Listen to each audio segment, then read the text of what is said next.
India इस काबिल हो गया, उसने अपने आप को इस काबिल कर दिया कि कनाडा जैसे इतने डेवलप कंट्री को उसने जवाब दे दिया कि उसने उसका सफ़ीर निकाला, इन्होंने इसका सफ़ीर निकाल दिया। अगर ये इस काबिल ना आते तो उनकी मिन्नतें करते, उनको कोई ये प्रूफ देते कि हमने ऐसा किए नहीं, बजाय कि शर्मिंदा होने के कोई प्रूफ देने के उसने बजाय उनको उसकी डटाई के मुताबिक कि उसको उसका सफ़ीर निकाल दिया, उसके बराबर पे खड़ा होने। इतना इंडिया स्ट्रॉन्ग हो चुका है। ये तो उन्होंने सही कहा है, क्योंकि इंडिया वाले तो हर जगह अपनी मुदाखलत करते हैं, अपनी मनमानी करते हैं। राह के एजेंट तो वो वाकई हैं। तो ये तो एक स्टेट, अच्छी स्टेट है कि उन्होंने ये फैसला लिया कि हमारे मुल्क में हर बंदे का वही हकूक़ है जो इंडियन के हैं या वो वहाँ के जो रेजिडेंट्स हैं लोग कैनेडन। तो वो सही किया उन्होंने सफारतकार को निकाल दिया कि वो वाकई राह के एजेंट ही हैं। तो सर इंडिया ने भी इसका रिएक्शन देते हुए कनाडा के सफारतकार को कहा कि जी आप 5 दिन के अंदर अंदर मुल्क छोड़कर चले जाएं। तो वो चले जाएं, उनको तो कोई फ़र्क नहीं पड़ेगा, फ़र्क तो इंडिया को पड़ेगा। कनाडा को कौन सी इंडिया से कोई खजाना मिलना है। बिलावल जरदारी ने कहा है इस सारे मामले के ऊपर कि इंडिया एक दहशतगर्द और गुंडा रियासत बन चुकी है। मतलब किसी के मुद्दे में, किसी के मसले में हमारे फॉरेन मिनिस्टर का टांग अड़ाना नहीं बनता। भाई ना आप 3 में हैं, ना आप 13 में हैं, फिर आप कहते हैं कि इंडिया हमारा दुश्मन हो गया। सबसे पहली बात तो ये है कि जो बिलावल है ना, अगर वो इस वक्त हुकूमत में होता है ना तो शायद वो ये बयान ना देता। अभी तो जो होती है ना स्कोरिंग पॉइंट हो रहा है कि किसी तरीके से अवाम का दिल जीता जाए, कोई ना कोई ऐसा हमारे हाथ मुद्दा लगे, हम अवाम का दिल जीते और फिर इक़्तिदार में आए। तो मेरा ख्याल है कि ये बिलावल ने भी ये वही हरकत की है, हालांकि इसका वाकई नहीं बनता। कि अपने सिंध के मामला नहीं संभाल जा रहे। सारी ज़िंदगी से जब से हम पैदा हुए हैं, 40 साल के होंगे, सिंध में गवर्नमेंट किन किया है, इन्होंने क्या किया सिंध के लिए आज तक? ठट्ठा में क्या किया आज तक उधर पानी नहीं दे सके, तो ये दुनिया के मुल्क संवारेंगे। बलोचिस्तान में आप देख लें क्या हालात हैं। बलोचिस्तान में अलग से तहरीक शुरू हो गई है।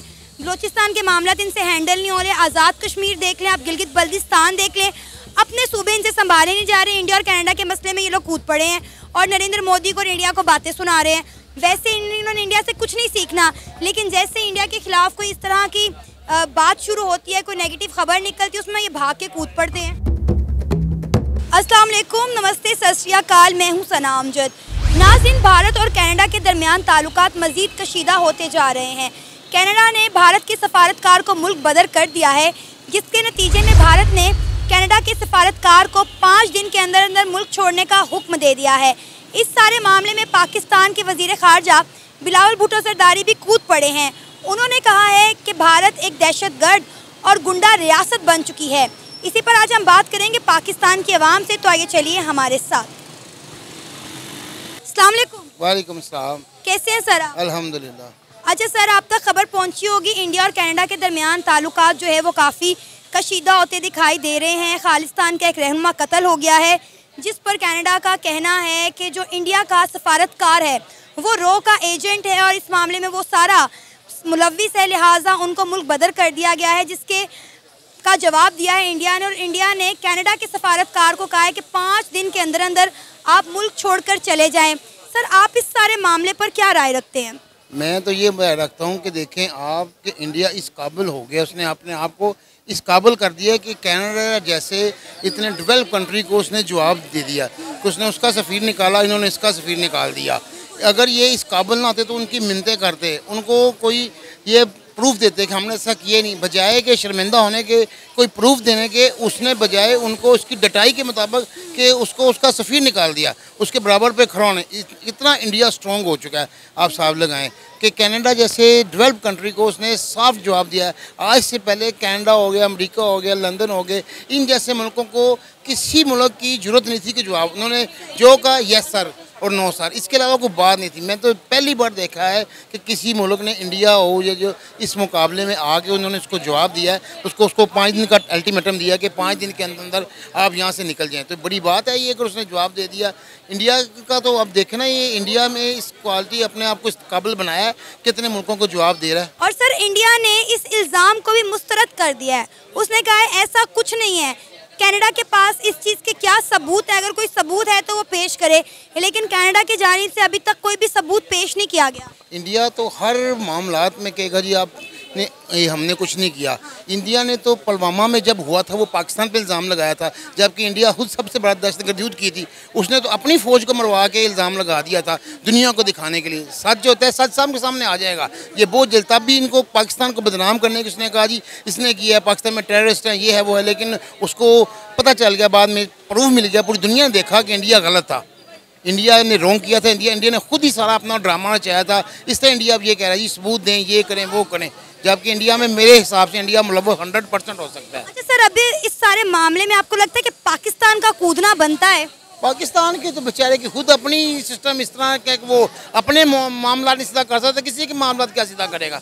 अपने पाकिस्तान कूद पड़ा है ना। बिलावल भुट्टो जरदारी ने कहा है कि इंडिया एक दहशतगर्द मुल्क है, इंडिया एक गुंडा बन चुका है, और उन्होंने कहा है कि जी पूरी दुनिया पर ये बात आज साबित हो चुकी है, पूरी दुनिया इंडिया से डरती है। बिलावल भुट्टो जरदारी ने ये बयान दिया इस पर। बिलावल भुट्टो जरदारी की क्या मैं बात करूं, जिसको कोई उसको पता नहीं क्या बात करनी क्या नहीं। ये तो इस टाइम सिर्फ और सिर्फ ये बिलावल भुट्टो जरदारी हो गए, नून लीग हो गए, किसी तरीके से कुछ ऐसी कश्ती में बैठना चाह रहे हैं जिस वजह से अवाम के चंद वोट ले सकें। सिर्फ इस वजह से ऐसे बयान दे रहे हैं, अदरवाइज इनके पास अब बेचने के लिए कुछ नहीं रहा, सब कुछ इनका बिक चुका है। ये कुछ चीज़ ऐसी कह रहे हैं, कोई मंजन बेच रहे हैं, कोई चीज़ बेच रहे हैं जिस वजह से अवाम के थोड़े दिन में, लेकिन अवाम को शोर आ गया है, अब अवाम इनके हथे नहीं चढ़ेगी। वही तो सर, अपने मुल्क के मामला इनसे संभाले नहीं जा रहे, और इंडिया और कनाडा के जो मामला उनमें टांग अड़ाई जा रहे हैं। मुल्क तो थोड़ी दूर का इनके अपने सिंध के मामला नहीं संभाले जा रहे। सारी ज़िंदगी से जब से हम पैदा हुए हैं 40 साल के होंगे, सिंध में गवर्नमेंट की है, इन्होंने क्या किया सिंध के लिए आज तक? ठट्ठा में क्या किया आज तक उधर पानी नहीं दे सके, तो ये दुनिया के मुल्क संवारेंगे। बलोचिस्तान में आप देख लें क्या हालात हैं। बलोचिस्तान में अलग से तहरीक शुरू हो गई है, बलोचिस्तान के मामला इनसे हैंडल नहीं हो रहे। आज़ाद कश्मीर देख लें आप, गिलगित बल्दिस्तान देख लें, अपने सूबे इनसे संभाले नहीं जा रहे। इंडिया और कनाडा के मसले में ये लोग कूद पड़े हैं और नरेंद्र मोदी को और इंडिया को बातें सुना रहे हैं। वैसे इन्होंने इंडिया से कुछ नहीं सीखना, लेकिन जैसे इंडिया के खिलाफ कोई इस तरह की बात शुरू होती है, कोई नेगेटिव खबर निकलती है, उसमें ये भाग के कूद पड़ते हैं। मैंने तो पहले आपसे गुजारिश की है कि इनके अपने मामला सुधरने रहे। देखें, आप अपने घर को तो पहले सुधारें, आप इस काबिल बने। इधर हर जगह महंगाई का रोना रो रहा है, कोई पार्टी धरना दे रही है, सराजुल हक साहब अब धरने दे रहे हैं, कोई कुछ कर रहा है, कोई कुछ कर रहा है। इधर पेट्रोल की कीमत दिन ब दिन, एक पेट्रोल इधर वो कहती हैं कि 9 रुपये बढ़ाएं, इधर 26 रुपये बढ़ जाता है। 9 रुपये की समरी आती है कि जो कह रहा है कि वज़ारे पेट्रोलियम के 9 बढ़ाने हैं, वो 26 रुपये बढ़ा रहे हैं। जुल्म की इंतहा देखें, इनका अपना नहीं मुल्क संभाला जा रहा, अपने से कुछ हो नहीं रहा, कोई चीज़ हो नहीं रही। डॉलर को वक्ती तौर पर नीचे ले हैं, अल्लाह करे ये नीचे ले, आर्मी चीफ की काविशें शायद को कामयाब हो जाए, नीचे आ जाए, लेकिन ये वक्त तौर पर कुछ हो रहा है। जब तक इनको चाहिए अपना, जैसे इंडिया की फिर वो बात आ गई, इंडिया ने अपने आप को इस काबिल किया तो उसने उसको कनाडा को जवाब दिया है। अगर इस काबिल ना होता इंडिया तो उसकी क्या जरूरत थी जवाब दे सकती? ये तो इंडिया को नहीं जवाब दे सकते। अब इस टाइम जो पोजीशन जान रही है, मुआशी तौर पे बात कर रहा हूँ, मुआशी तौर की बात कर रहा हूँ। उनकी जो है मुआशियत, उनकी जो है स्टैम्प, हर चीज़ उधर बनती है, इधर कुछ भी नहीं बनता। इधर जो चीज़ बनती थी वो भी बंद होगी। यही बात है ना, मुआशी गाड़ियाँ बनती थी वो बंद होगी, मोबाइल बनना शुरू हुए इमरान खान के दौर में, वो बंद हो गए। जो फैक्ट्री लगी इधर, उसने कहा जो फैक्ट्री इधर लगेगी उसको टैक्स नहीं पड़ेगा। अच्छा फैसला था, इसलिए जो बाहर के लोग थे उन्होंने इधर फैक्ट्रियाँ लगाई, लोगों को रोज़गार ही मिलना था ना। फैक्ट्रियाँ लगेंगी, काम होगा, रोज़गार मिलेगा, सब बंद होगी। इन्होंने अपने मुल्क की तबाही लाई। यहाँ से लोग उठा के फैक्ट्रियाँ बांग्लादेश ले गए, कुछ चाइना चले गए। अब आप चाइना से चीज़ मंगवाएंगे सस्ती पड़ेगी, यहाँ बनाएंगे महंगी। बिजली का इतना निज़ाम ख़राब है, इतना कुछ हो गया, क्या हुआ? कुछ नहीं हुआ, कुछ भी नहीं किया इन्होंने। सर आपका नाम? आसिफ। आसिफ, इंडिया और कनाडा के ताल्लुकात दिन ब दिन ख़राब होते जा रहे हैं। एक खालिस्तान के रहनुमा को कत्ल होने की वजह से कनाडा ने इंडिया के सिफारतकार को मुल्क बदर कर दिया और कहा है कि आप रॉ के एजेंट हैं। क्या कहेंगे आप इस पर? ये तो उन्होंने सही कहा है, क्योंकि इंडिया वाले तो हर जगह अपनी मुदाखलत करते हैं, अपनी मनमानी करते हैं। रॉ के एजेंट तो वो वाकई हैं। तो ये तो एक स्टेट, अच्छी स्टेट है कि उन्होंने ये फैसला लिया कि हमारे मुल्क में हर बंदे का वही हकूक़ है जो इंडियन के हैं या वो वहाँ के जो रेजिडेंट्स हैं लोग कैनेडन। तो वो सही किया उन्होंने, सफारतकार को निकाल दिया कि वो वाकई रॉ के एजेंट ही हैं। तो सर इंडिया ने भी इसका रिएक्शन देते हुए कनाडा के सफारतकार को कहा कि जी आप 5 दिन के अंदर मुल्क छोड़कर चले जाएं। तो वो चले जाएं, उनको तो कोई फ़र्क नहीं पड़ेगा, फ़र्क तो इंडिया को पड़ेगा। कनाडा को कौन सी इंडिया से कोई ख़जाना मिलना है या कोई मसला है? अगर उनका मुल्क सेव नहीं है, उनके मुल्क में कत्ल हुआ, ये उनकी मुल्क की स्टेट का मसला है, क्योंकि वहाँ पे क्राइम ज़ीरो है कनाडा में। इंडिया में भी लोग मरते हैं, कुछ भी नहीं वहाँ पे होता है। इस वजह से उन्होंने अच्छा फैसला किया है। अगर कनाडा का सफारतकार वो वापस बुला रहे हैं तो इससे इंडिया को नुकसान है। सर मुझे नहीं लगता इंडिया को नुकसान है। आप देखें कि इंडिया उभरती हुई मौशियत है, फिर भी लोग बाहर तो जा रहे हैं ना। कनाडा जाने के लिए तो सफारतकार होगा तो कनाडा जाएंगे। आप खुद देखें कि कनाडा में सिख कितने रहते हैं, इंडियंस भी रहते हैं। अगर वहाँ के ये लाजमी है कि हर बंदा कहेगा मैं इसी मुल्क में रहूँ, चाहे वो जितना मर्जी स्टेबल हो जाए, लोग फिर भी बाहर को प्रेफर इसलिए करते हैं कि वहाँ का ना एटमॉस्फेयर अच्छा है, वहाँ की हर चीज़ डिफरेंट है जो एशिया में नहीं है, वहाँ के मुल्कों में है। लेकिन सर अब कनाडा के जो लोग हैं वो अपने प्राइम मिनिस्टर पर भी प्रेशर क्यों डाल रहे हैं कि आप जो है वो इंडिया के साथ ताल्लुकात बेहतर करने में नाकामयाब रहे हैं, लिहाजा अपनी कुर्सी छोड़ दो? नहीं, वो सही है, बस वहाँ के जो लोग हैं ना, कैनेडियन लोग नहीं कह रही है, वो इंडियन कम्युनिटी कह रही है। अच्छा। जो कनाडा के शहरी हैं उनको पता है कि उनके मुल्क में कत्ल हुआ है बंदा, तो वो एक सिर्फ पर्सनल अपने वो किसी ये इनको जो इश्यूज़ हैं उसके ऊपर हुआ है, तो वो इंडियन इन लोगों ने ये ज़्यादा शोर मचाया हुआ है कि जी फिर आप अपना इस्तीफ़ा दें, आप कनाडा के प्राइम मिनिस्टर रहे, क्योंकि उन्होंने इंडिया की बात नहीं ना मानी। इंडिया को उन्होंने जूता दिखाया ना, तो इंडिया को अब वो दर्द हो रही है, इस वजह से वो कह रहे हैं। अच्छा, इंडिया के मामले में मुझे बताएं कि पाकिस्तान का कूदना बनता है? उनका बेचारों का वैसे कोई नहीं मुंह लगाता, इनकी अपनी औकात कोई है नहीं, वही कहते हैं खाम खा आ मुझे बैल मार, ये वो हिसाब है, ये अपनी तरफ से बीच में कूदे हैं कि जी हमारा कुछ बन जाए। और मेरी बात सुने, बिलावल जो है उसकी अपनी तो कोई औकात नहीं है, सिवाय उसकी माँ का नाम ही है, बेनज़ीर भुट्टो का बेटा, और उनके पास है क्या? एक वो भुट्टो है जो अभी तक नहीं मिल रहा, वो पता नहीं किधर जिंदा है। वो अपना साहब ने कहा है तो ठीक कर लो, किसी के मामला में टांग अड़ासी ऐसे कर रहे हो जैसे वो इनकी फिर भी टगे की वैल्यू नहीं है। ये होती है कि वैल्यू ना हो, बंदा किसी की मुदाखलत कर रहे हैं कि हम भी हाईलाइट हो जाए मीडिया में, जी हम ये बात की है। बिलावल साहब ने कहा है कि इंडिया एक दहशतगर्द और एक गुंडा रियासत बन चुका है, क्या कहेंगे आप उसके इस बयान पे? मतलब आप इनका क्या तुक बनता है कि आप इंडिया को इस तरह से टारगेट करें? ठीक है, बात करने का मौका चाहिए, वो मिल गया उनको, उन्होंने कह दिया, क्योंकि इंडिया तो अब देखे ना अपनी गुंडागर्दी तो हर जगह जाके दिखाता है। वो कैसे? वो ऐसे जैसे कुलभूषण हमारे इधर थोड़ी दहशतगर्दी उसने की है, राह का एजेंट ही था ना जो पकड़ा गया, हमारे मुल्क का अमन सुकून बर्बाद किया था ना बम चला चला के। ये तो आप भी मानती हैं कि कुलभूषण यादव कोई यहाँ पे बिजनेस तो करने नहीं आया था, और वो सारा कुछ इंडिया ने तो उसको एक्सेप्ट नहीं किया, आज तक इंडिया नहीं मानता। तो ऐसे ही होता है, ये पॉलिसी है कि आपका कोई भी एजेंट पकड़ा जाए, वो कहते हैं हमारा बंदा नहीं है। जैसे इधर से अमेरिका का एजेंट पकड़ा गया था रेमिन डेविस, तो अमेरिका ने कहा ये तो हमारा बंदा ही नहीं है, तो बाद में अमेरिका ने प्रेशराइज करके उसको यहाँ से निकाला था ना। बस इंडिया की अभी आगे तक नहीं अभी चल रही, वरना वो भी ले जाते इसको यहाँ से। अगर हम इंडिया से अच्छे काम नहीं सीख सकते तो इंडिया किस तरह की कंट्रोवर्सी में भी कूदना हमारा नहीं बनता? नहीं, ये तो वो कहते हैं ना दुश्मन मुल्क है, हम साया मुल्क है और दुश्मन मुल्क है, फिर उनके पास भी बात करने का मौका है, वो भी माफ़ी नहीं देते। तो इन्होंने कहा हम भी चलो मौका मिला है तो चलो हम भी बहती गंगा में हाथ बहा लें, बस ये किया है। तो इससे हमें क्या फ़ायदा हुआ? कुछ भी नहीं, उल्टा इंडिया की नज़र में मजीद गंदा हो गए। हमें बहुत फ़ायदा हुआ है, वो ये फ़ायदा हुआ है कि हमारी आगे मुल्क की जो औकात चल रही है वो और बुरी हो गई है। वो कहेंगे इनके पास बातें करने के अलावा अपना मुल्क संभाल नहीं सकते और हमारे मामला में मुदाखलत कर रहे हैं, यही है। फ़ायदा तो कोई नहीं है, ये बोले या ना बोले नुकसान ही नुकसान है, आगे नुकसान में ही जा रहा है मुल्क, तो इनके बोलने से क्या हो जाएगा? सिर्फ एक ये अपने वो हाईलाइट होने के लिए ना हमारे मिनिस्टर जो ये सियासतदान ये बयान देते हैं कि अब मीडिया में हाईलाइट हो जाए, बस और क्या चाहिए उनको। इंडिया को कहे जी वो उनके प्राइम मिनिस्टर ने कहा, पूरे वर्ल्ड मीडिया पे वो बात चल जाती है। फ़ायदा तो दोनों को किसी नहीं होना, इंडिया को कोई फ़र्क नहीं पड़ता, पाकिस्तान वाले जितने मर्जी बयान देते हैं और ना उनको फ़र्क पड़ता है। सर आपका नाम? काशिफ। सर आपको पता होगा इंडिया और कनाडा के इस वक्त ताल्लुकात बहुत ज़्यादा ख़राब हो गए हैं। एक खालिस्तान के रहनुमा के कत्ल होने की वजह से कनाडा ने भारत के सफारतकार को मुल्क बदर कर दिया है, कहा है कि वो रॉक एजेंट है। जबकि अगर हम दूसरी तरफ बात करें इंडिया की, तो इंडिया ने इसका रिएक्शन देते हुए कनाडा के सफारतकार को 5 दिन के अंदर अंदर मुल्क छोड़ने का कह दिया है। इस सारे मामले पर एज अ पाकिस्तानी आप अपनी क्या राय रखते हैं? बात ये है कि सबसे पहले बात तो ये है कि इंडिया तो वैसे ही सीधी बात है कि उसमें राह मुलव्वस रहती है, और जो खालिस्तान की तहरीक है ना उसमें आपको भी पता है कि कितनी कत्ल गारत हुई है। जैसे कि ये पीछे साल पहले सिद्धू मूसेवाला उसको कत्ल किया गया, तो वो कौन थे? वो यही मुलव्वस थे। चले ठीक है, अगर उधर कत्ल हुआ है तो उनका हक बनता है, क्योंकि वो वहाँ के शहरी हैं, उनका एक रहनुमा कत्ल हुआ है। अगर उनको कोई सबूत मिले हैं तो उनको, अगर उन्होंने मुल्क बदर किया तो बिल्कुल सही किया है। सर इंडिया ने जो उनके रहनुमा को कहा है कि आप छोड़कर चले जाएं, आपको लगता है कि इंडिया ने जो किया है वो बिल्कुल ठीक है? क्योंकि इंडिया ने कहा है कि ये हम पर बहुत बड़ा इल्ज़ाम है, ऐसी कोई चीज़ नहीं है।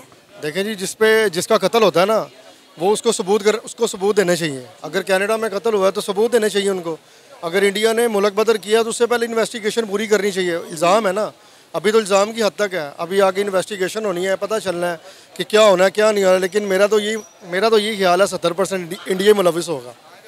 आप ऐसा क्यों कह रहे हैं? इंडिया से इतनी खारबाजी क्यों? मुझे खारबाजी नहीं है, मुझे एक बंदे की नेचर का पता है। अच्छा। मोदी जो है वो वैसे ही गुजरात का कसाई है, तो उसने मुसलमानों को तो नहीं छोड़ा। अब वो चाहता है कि जो ये सिख हैं, सिख बरदरी है, इनको भी ना छोड़ें कि बस मैं अपना जो है ना इंडिया में सिर्फ अपनी हुकूमत ही चाहूँ, मेरे पास कोई अकलियत भी ना हो, ना मुसलमान हो ना सिख हो। सर हम रह सहकर गुजरात के मुद्दे पर ही क्यों वापस आ जाते हैं? हम नरेंद्र मोदी की बाकी चीज़ों को क्यों नहीं देखते? अब जो इंडिया के उन्होंने इतने जामिया का इफ्तिताह किया है, जो इतने मुसलमानों को उन्होंने सपोर्ट किया है, आप उनकी बात क्यों नहीं करते? एक्चुअली ऐसा है कि जो बंदा जो अच्छे काम करता है ना, उसकी होती है ना। तो इसने कौन से अच्छे काम किया है? एक चाय बेचने वाला बंदा जब वो हिंदुज़म को सपोर्ट करने के लिए, मुसलमानों के दरमियान नफरत फैलाने के लिए उसने कत्ल किए, उस वक्त तो ज़ाहिर बात है उसको सपोर्ट ज़्यादा मिली थी। तो हमारे दिल में तो ज़ाहिर बात है हमारा मुसलमान भाई शहीद हुए हैं। एक गुजरात की एक ट्रेन पूरी की पूरी चला दी गई। तो कहा जा रहा है उसके पीछे भी मुसलमान और पाकिस्तान ही मुलविस था। तो अभी जो हमारे मुल्क में हुआ था उसमें कौन मुलविस था? उसमें भी तो ये बीच में ये जितने भी हैं, कोई ना कोई तो मुसलमान पाकिस्तानी मुलविस है ना, तो कोई ना कोई तो मुलविस होता ही है इसमें। ये कौन सी बात है? हमने मेन देखना है कि मरकज़ी किरदार कौन सा है, बुनियादी वजह क्या बनी है, बुनियादी चीज़ क्या थी। बुनियादी चीज़ यही थी मुसलमानों से नफरत। और दूसरी बात ये है कि जो वो बिलावल ने, जैसा कि आपने मुझे बताया कि बिलावल ने बयान दिया है कि ये बिलावल जरदारी ने कहा है इस सारे मामले के ऊपर कि इंडिया एक दहशतगर्द और गुंडा रियासत बन चुकी है।